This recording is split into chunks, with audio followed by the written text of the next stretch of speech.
नमस्कार दोस्तों। मैं हूं धर्मेंद्र और आप देख रहे हैं धर्मेंद्र प्रॉपर्टी ग्रुप।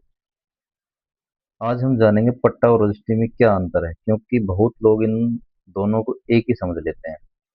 पट्टा क्या होता है? पट्टा एक सरकारी दस्तावेज होता है जो पंचायत, नगर पालिका या सरकारी विभाग द्वारा जारी किया जाता है। इससे जमीन पर उपयोग या कब्जे का अधिकार मिलता है।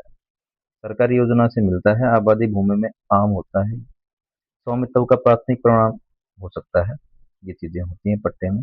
रजिस्ट्री क्या होती है? रजिस्ट्री के बारे में मैं आपको जानकारी दूंगा। रजिस्ट्री क्या होती है? रजिस्ट्री खरीद बिक्री का कानूनी दस्तावेज है जो सब रजिस्ट्रार ऑफिस में होती है। इससे मालिकाना हक ट्रांसफर होता है। बैंक लोन के लिए मान्य है। बैंक लोन इस पे कर देगा, बैंक लोन दे देगा आपको। सबसे मजबूत कानूनी दस्तावेज के रूप में इसको माना गया है। इन दोनों में जो सबसे बड़ा अंतर है, वो पट्टा आपको अधिकार देता है लेकिन रजिस्ट्री आपको मालिक बनाती है। पट्टा आपको जो कुछ करने का है वो अधिकार देता है, लेकिन जो रजिस्ट्री है वो आपको एक मालिक बना देती है।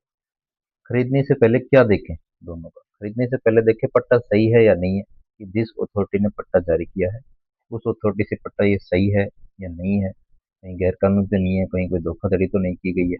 उस चीज का भी थोड़ा सावधानी रखें। इस पट्टे की रजिस्ट्री हुई है या नहीं है।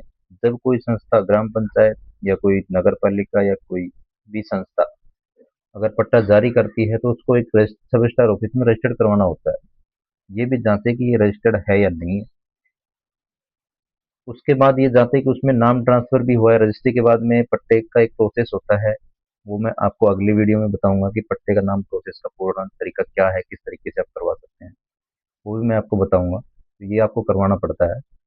उसके बाद जाते जमीन में कोई विवादित तो नहीं है, दोबारा से किसी तरह का विवाद नहीं है या कुछ भी नहीं है, इस तरीके से आप ये देखना बहुत जरूरी है। अगर आप प्लॉट खरीद रहे हैं तो सिर्फ बातों में मत आइए किसी के में। उसके कागज जरूरी जांचने आपको बहुत ही जरूरी है। कागज आपको जांचना